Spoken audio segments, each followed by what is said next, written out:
আসসালামু আলাইকুম। 201 গম্বুজ মসজিদ, গোপালপুর, টাঙ্গাইল। আপনারা এখানে আইসা যে ভুলটা করবেন না, এটাই আমার বলার উদ্দেশ্য। আপনারা জুতা কেউ ভিতরে নিয়ে প্রবেশ করিবেন না। জুতা নিজ দায়িত্বে রাখবেন। জুতা নিজ দায়িত্বে রাখতে হলে কি করা লাগবো? একটা ব্যাগ নিয়ে আসা লাগবো, বা উপরে জুতা রাখার জায়গা আছে, ওখানে নিয়ে রাখবেন। জুতা নিচে রাখবেন না, জুতা পাও দিয়ে উপরে উঠবেন না। অজুখানায় জুতা নিয়ে প্রবেশ করিবেন না, অজুখানার নিচে জুতা রাখবেন। টয়লেটে যদি যান, টয়লেটেও সেম জুতা নিচে রাখা ভিতরে প্রবেশ করবেন। টাকা কারো হাতে দিবেন না। আপনাদের বারবার বলছি, অনুরোধ করে, 201 গম্বুজ মসজিদ দেখতে আসছে, টাকা কারো হাতে দিবেন না। টাকা কারো হাতে দিবেন না। 201 গম্বুজ মসজিদের প্রতিষ্ঠাতা তার নিজের মুখেই বলে দিয়েছে, আমার অনেক পর্যাপ্ত পরিমাণ দান বক্স আছে, যে কোনো বক্সে দিলেই তার ফান্ডে চলে যাবে। আপনারা 201 গম্বুজ মসজিদ ছাদ দেখতে গেলে ছাদের উপরে উঠে বিশৃঙ্খলা করবেন না। দেখে শুনে ঘোরাফেরা করবেন। স্ত্রী সন্তান নিয়ে গেলে, মহিলাগণ নিয়ে গেলে, মহিলারা এক সাইডে উঠবে, পুরুষ আর এক সাইডে উঠবে। ছাদে দুইটা ভাগ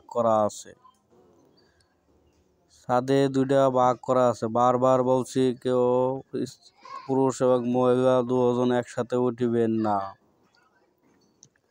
আর ফুলের বাগান আছে পশ্চিম সাইডে, ফুলের বাগানে কেউ হাত দিবেন না। দয়া করে কেউ ফুল ছিঁড়বেন না।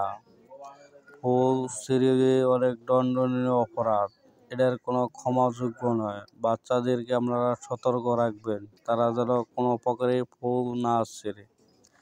আর আপনারা 201 গম্বুজ মসজিদ ভিতরে আসবেন, দেখবেন, প্রবেশ করবেন, অনুভব করবেন ভালো, কিন্তু কেউ বিশৃঙ্খলা সৃষ্টি করবেন না। দয়া করে সবাই আয়সা নামাজ পড়ে যাবেন, দোয়া করবেন। মসজিদের কর্তৃপক্ষকে সবার কাছে দোয়া করবেন, সবাই যেন ভালো থাকে, সুস্থ থাকে, সুন্দর থাকে। আমাদের জন্য দোয়া করবেন, আমরা যেন ভালো ভালো ভিডিও আপনাদেরকে উপভোগ করতে পারি। মসজিদের ভিতরে দান বাক্স আছে, দান বাক্সের টাকা দিবেন, কারো হাতে টাকা দিবেন না।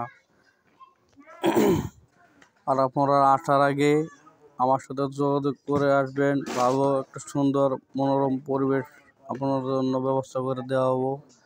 01917 84 26 18।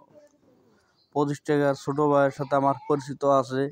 আপনারা যদি আসেন ভালো লাগবো। আপনারা আসেন, দেখে যান। সবাই ভালো থাকবেন। ধন্যবাদ সবাই। 201 গম্বুজ মসজিদ নামাতেই মনোরম পরিবেশ, শুধু মিনারটা বাকি আছে। মিনারটা আমরা দূরত্বে দেখতে পারবো আশা করি, কাজ তারা চালু করবে। এজন্যই আপনারা এখানে আসার পরে কেউই বিশৃঙ্খলা সৃষ্টি করবেন না। আর দয়া করে কারো হাতে কোনো টাকা দিবেন না। টয়লেটের, ওজুখানার বাইরে অপরিচিত লোকের কিছু আপনারা খাবেন না। আমাদের মসজিদ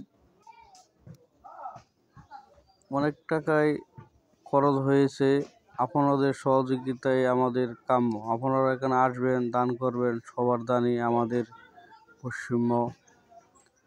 ধন্যবাদ সবাইকে, ভালো থাকবেন। আল্লাহ হাফেজ। আসসালামু আলাইকুম।